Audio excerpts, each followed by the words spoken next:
Hello दोस्तों, welcome back to my channel. आज का थंबनेल देख के आप सभी समझ ही चुके होंगे कि आज हम क्या करने वाले हैं। आज हम बनाना सीखेंगे माइक्रोवेव में आप कैसे केक बना सकते हैं। अगर आपके पास कन्वेक्शन माइक्रोवेव है तो आप उसके अंदर केक को बेक कैसे करें। अक्सर अगर हमारे घर पे अवन होता है बट बहुत सारे दोस्तों को उसका फुल यूसेज नहीं पता होता है। अब मैं धीरे धीरे करके ऐसे वीडियोज़ आप सभी के लिए लेके आ रही हूँ कि अगर आपके पास माइक्रोवेव है, कन्वेक्शन अवन है, तो आप उसको और ज़्यादा कैसे यूज़ करें, अपनी किचन लाइफ को और ज़्यादा इंटरेस्टिंग और अमेजिंग कैसे बनाएं कि सब हर कोई आपकी तारीफ़ें करे। और इसमें हम बाज़ार जैसी चीज़ें घर पे कैसे बनाएं। नॉर्मल खाना तो सभी को बनाना आता है, लेकिन ज़्यादा प्रॉब्लम अवन वाली चीज़ों में होती है। तो मैं एक एक करके वही सारी चीज़ें आपके लिए लेके आ रही हूँ ताकि आपकी लाइफ और ज़्यादा आसान हो। तो यहाँ पे मेरे पास LG का कन्वेक्शन माइक्रोवेव अवन है, 32 लीटर का। और आपके पास जिस भी मॉडल का हो, बेसिक चीज़ें जो इसमें होंगी वो सब में होती हैं। आप देख के समझ जाइएगा। आप अपना जिस भी ब्रांड का हो आप सेम तरीके से उसको यूज़ करेंगे तो आपका केक परफेक्ट बनेगा। बहुत ही बेसिक सा केक मैं बताऊंगी जिसके मेजरमेंट्स भी याद रखने में बहुत ही आसानी होगी। इसमें सारी चीज़ें मैं 100 ग्राम के जितना यूज़ करी हूँ। तो 100 ग्राम के जितना ये मेल्टेड बटर मैंने लिया है। इसकी जगह आप रिफाइंड ऑयल भी या फिर घी भी पिघला के ले सकते हैं। तो 100 ग्राम बटर अगर मैं बात करूँ, जो एक अमूल का बड़ा वाला क्यूब आता है वो 100 ग्राम का होता है।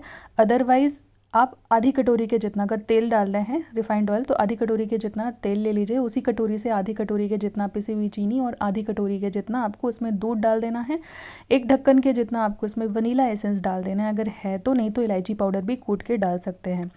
इन सारी चीज़ों को डालने के बाद आपको इसको अच्छे से फेंट लेना है। मैं आज बटर में बना रही हूँ ये केक। नॉर्मली मैंने रिफाइंड ऑयल में कई बार सिखाया है, लेकिन मुझे आज पर्सनली बटर केक बनाने का मन था और मुझे बटर वाले केक का टेस्ट हमेशा ज़्यादा बेटर लगता है। तो इस वजह से आज मैं बटर के साथ बना रही हूँ। बाकी कोई दिक्कत नहीं है, आप घी को मेल्ट करके ले सकते हैं, आप रिफाइंड ऑयल ले सकते हैं, आपकी चॉइस है।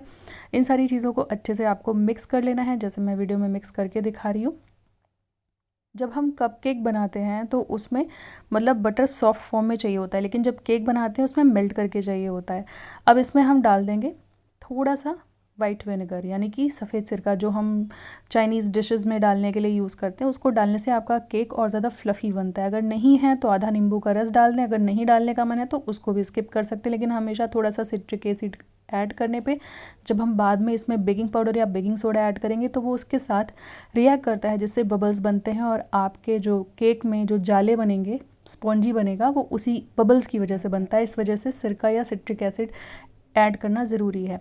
एक कटोरी के जितना मैंने यहाँ पे मैदा लिया है, जिसमें एक छोटा चम्मच के जितना मैंने बेकिंग पाउडर को छान लिया है। अगर बेकिंग पाउडर नहीं है तो एक चम्मच की बजाय आप आधा चम्मच के जितना बेकिंग सोडा भी यूज़ कर सकते हैं, जो भी आपके पास हो।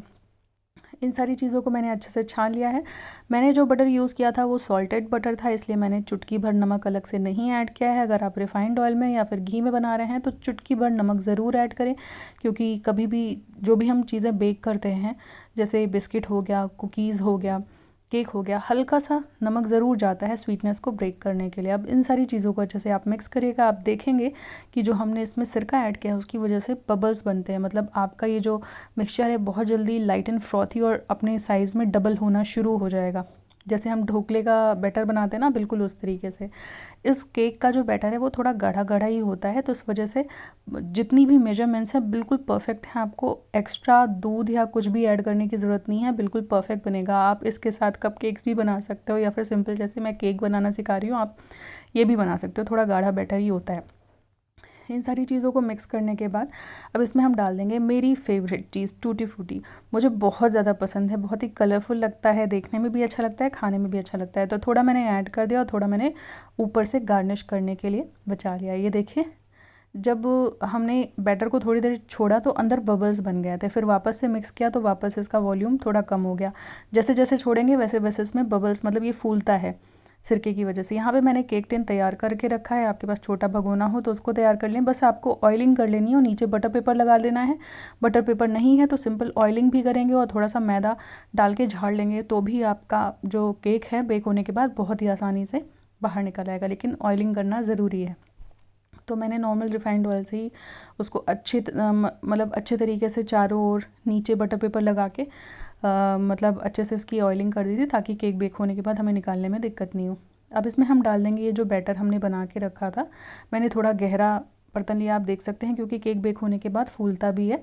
तो ऐसा ना हो कि आप जो बर्तन लिए हो पूरा बैटर डालने पे ऊपर तक भर जाए, हमेशा स्पेस होनी चाहिए, उसकी हाइट थोड़ी होनी चाहिए ताकि बेक होने के बाद फूलने की जगह उसमें हो।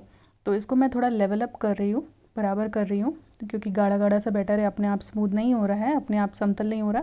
उसको थोड़ा सा हम ऐसे फैला लेंगे स्पैचुला या चम्मच की मदद से। आप इसमें चाहे तो जैसे मैंने टूटी फ्रूटी ऐड किया, आप चाहे तो ड्राई फ्रूट्स डाल सकते हैं या फिर प्लेन वनीला भी बना सकते हैं, चोको चिप डाल सकते हैं। तो वेरिएशंस आप पे है, आप किस तरीके का बनाना चाहते हैं। तो यहाँ पे मैंने ये देखिए बना के तैयार कर दिया। जैसे अगर सीज़न में कोई फ्रेश फ्रूट आ रहा हो, स्ट्रॉबेरी, मैंगो, कुछ भी, आप उसको भी चॉप करके डाल सकते हैं। मैंने स्ट्रॉबेरी केक भी बनाना सिखाया है, आप उसे भी जाके देख सकते हैं। तो यहाँ पे मैंने ऊपर से बचे हुए टूटी फ्रूटी डाल दिए और इतना सिंपल है। 100 ग्राम के जितना बटर लिया था, 100 ग्राम के जितना हमने पिसी हुई चीनी ली थी, लगभग 100 ग्राम के जितना हमने मैदा लिया था और 100 ml के आसपास मैंने इसमें दूध डाला है। तो 100 ml या 100 ग्राम आपको याद रखने में आसानी होगी। कप के मेजरमेंट में बताऊँ तो मैं रिपीट कर दे रही हूँ, लेकिन उसके पहले मैं यहाँ पे आपको सबसे इम्पॉर्टेंट चीज़ अवन को प्री हीट करना सिखा रही हूँ।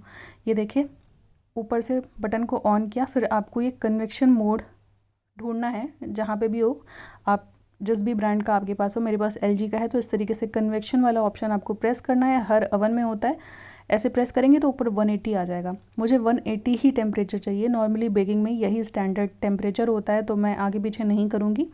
और बस सिंपली आपको स्टार्ट कर देना है। स्टार्ट करते ही अपने आप अवन प्री हीट होगा, 2-3 मिनट का टाइम लगेगा, तो आपको छोड़ देना है, कुछ नहीं करना है। स्टार्ट करेंगे अपने आप, देखिए अंदर रोटेट हो रही है जो प्लेट है, तो ये अपने आप ही मतलब प्री हीट हो जाएगा। और जब प्री हीट हो जाएगा तो बाद में एक बीप वाला साउंड आएगा, वो भी मैं आपको सुना दूँगी। जब उस तरीके का साउंड आए तो आपको मतलब अवन को खोल के उसमें अपना केक को रख देना है बेक होने के लिए। आप चाहे तो स्टैंड रख के भी रख सकते हैं, मैं डायरेक्टली ऐसे ही रख देती हूँ, कौन बार बार स्टैंड रखे।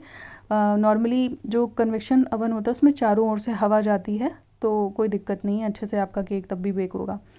तो ये जब तक घूम रहा है तब तक मैं आपको और भी चीज़ें जो बता रही थी वो कंटिन्यू रखती हूँ। वापस से रिपीट करते हैं, हमारे केक के लिए क्या मेजरमेंट्स चाहिए। अगर आपके पास मेजरिंग कप्स नहीं हैं, घर पे जो भी नॉर्मल कटोरी होती है जिसमें हम दाल और सब्ज़ी को सर्व करते हैं, सेम कटोरी से सारी चीज़ें नापनी हैं। आधी कटोरी के जितना आपको लेना है तेल या बटर, जिस भी फॉर्म में आप फैट्स इस्तेमाल कर रहे हैं उसको ले लीजिए। फिर आधी कटोरी के ही जितना पिसी हुई चीनी, 1 कटोरी मैदे के लिए मैं बता रही हूँ ये। आधी कटोरी के जितना मेल्टेड बटर, आधी कटोरी के जितना पिसी हुई चीनी, आधी कटोरी के जितना आपको दूध लेना है। दूध में नहीं बनाना चाहते हैं, वीगन बनाना चाहते हैं, अगर रिफाइंड ऑयल यूज़ कर रहे हैं तो आधी कटोरी के जितना आप उसमें पानी भी डाल सकते हैं। और 1 कप के जितना आपको मैदा या अपनी पसंद का कोई भी आटा लेना है। अगर आप हेल्दी बनाना चाहते हैं तो गेहूं का आटा, रागी, ज्वार, जो भी जिसमें भी बनाना चाहते हैं वो यूज़ कर लीजिए, वेरिएशंस आप पे है। चीनी की जगह जैगरी पाउडर यूज़ करना चाहते हैं तो वो भी अच्छा ऑप्शन है, तो आपके ऊपर है। मैंने एक नॉर्मल स्टैंडर्ड मेजरमेंट बता दिया आपको एक अच्छा केक बनाने के लिए। तो अवन आपके पास है, मेजरमेंट्स आपके पास है, वेरिएशन आप अपने हिसाब से ऊपर नीचे कर लेना, आपको जिस भी तरीके का केक बनाना हो।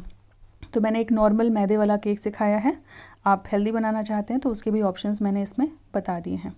तो यहाँ पे देखिए इसको प्री हीट होते हुए टाइम हो गया है और अपने आप बीप का साउंड आएगा, तो उसके बाद हम इसको खोल के इसमें अपना केक को प्लेस कर देंगे। ये देखिए यहाँ पे ये प्री हीट हो चुका है। अब इसको हम खोलेंगे और खोल के आपको छोड़ना नहीं है, जितना टेम्परेचर अवन का बन चुका है तुरंत ही केक को रख के आपको बंद कर देना है, ताकि अंदर का टेम्परेचर बिल्कुल भी कम ना हो। अगर आप ठीक से प्री हीट नहीं करते हैं, बिना प्री हीट किए आप रख देंगे तो आपका केक सिंक हो जाएगा। अब ये देखिए वापस से मैंने इसमें टाइमर लगाया, मतलब कन्वेक्शन वो लगा ही हुआ था 180 पे, मैंने टाइमर सेट किया है 30 मिनट का। 10 मिनट को मैंने 3 बार दबाया है, तो यहाँ पे 30 मिनट का टाइमर सेट हो गया है। तो 30 मिनट के बाद एक बार चेक कर लेंगे नाइफ़ डाल के या टूथपिक डाल के, अंदर से गीला बैटर बिल्कुल भी नहीं आना चाहिए, तो इट मीन्स हमारा केक हो जाएगा। मैंने 30 मिनट का टाइम लगाया था, लेकिन जब मैंने चेक किया था तो गीला बैटर आया था, तो मैंने वापस से 10 मिनट और बेक किया। बेकिंग टाइम टोटली डिपेंड करता है आपके बर्तन के साइज़ पे।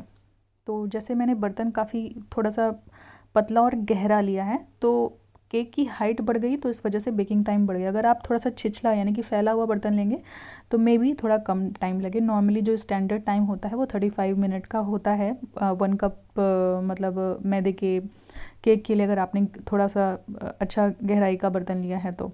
अगर बहुत ज़्यादा फैला के करेंगे तो उतना ही कम टाइम लगेगा। तो आप चेक कर लीजिएगा 20 मिनट्स के बाद। इस तरीके से नाइफ़ को डाल के मैं आपको चेक करना सिखा रही हूँ। ये देखिए एकदम क्लीन आया है, तो केक अंदर तक अच्छे से बेक हुआ है। और अगर इस तरीके से हल्के फुल्के क्रैक्स आते हैं तो बिल्कुल भी मत घबराइए। जब भी केक बेक होता है तो अपनी वो स्टीम को रिलीज़ करता है, जिसकी वजह से क्रैक्स आ जाते हैं, जो कि एक निशानी है अच्छे केक की। तो इसको एक बार हम साइड से नाइफ़ को ऐसे फेर लेंगे। और मुझे बटर केक बनाना इसलिए भी अच्छा लगता है क्योंकि जो उसकी वजह से एजेस पे ब्राउन कलर आता है और खाने में वो जो क्रंची क्रंची सा होता है, मुझे बहुत ही बढ़िया लगता है। इन केस अगर आपको वो क्रंचीनेस ना पसंद हो तो बेक करने के बाद आप ऊपर से थोड़ा सा उसके ऊपर पानी या दूध से ब्रश कर देंगे तो वो सॉफ्ट पड़ जाएगा। तो ये था आपके लिए टिप। अगर आपको वो क्रस्टी पार्ट ना अच्छा लगता हो, मुझे तो अच्छा लगता है तो मैं ऐसे ही रहने देती हूँ।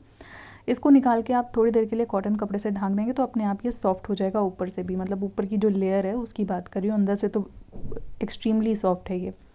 तो यहाँ पे गरम गरम केक मैंने निकाल लिया है।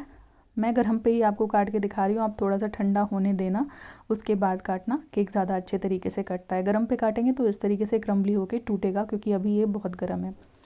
तो यहाँ पे हमारा केक बिल्कुल परफेक्टली बेक होके रेडी हो गया है। तो मैंने आज आप सभी को सिखाया कि अवन में पहली बात तो अवन को प्री हीट कैसे करते हैं, फिर उसके बाद उसमें केक कैसे बेक करते हैं। मेरे पिछले वीडियोस में किसी का कमेंट था कि उनको प्री हीटिंग सीखनी थी, कभी मेरे दिमाग में आया नहीं कि ये भी बहुत बेसिक सी चीज़ है, ये भी बतानी चाहिए। तो थैंक यू उनको, जिन्होंने रितु जी को, जिन्होंने प्री हीट करने के लिए मुझे आइडिया दिया कि आप प्री हीट करना भी सिखाओ। हर बार मैं बेक करके दिखा देती थी बट प्री हीटिंग का नहीं दिखाती थी, तो उनको थैंक यू। कभी कभी छोटी छोटी चीज़ें होती है जो हमारे दिमाग से निकल जाती हैं। तो यहाँ पे ये देखिए केक बहुत अच्छे से बेक हो चुका है और अंदर से एकदम सॉफ्ट एंड स्पॉन्जी है। तो इस तरीके से केक बनाइए, एंजॉय कीजिए, और आपका केक कैसा बनता है मुझे आके ज़रूर बताइएगा, और आपने कौन सा वेरिएशन ट्राई किया ये भी ज़रूर बताइएगा। और साथ ही में चैनल पे पहली बार आए हैं तो इसी तरीके की यूज़फुल वीडियोज़ के लिए मेरे चैनल को सब्सक्राइब करना ना भूलें। मैं मिलती हूँ next time. Till then take care, bye bye.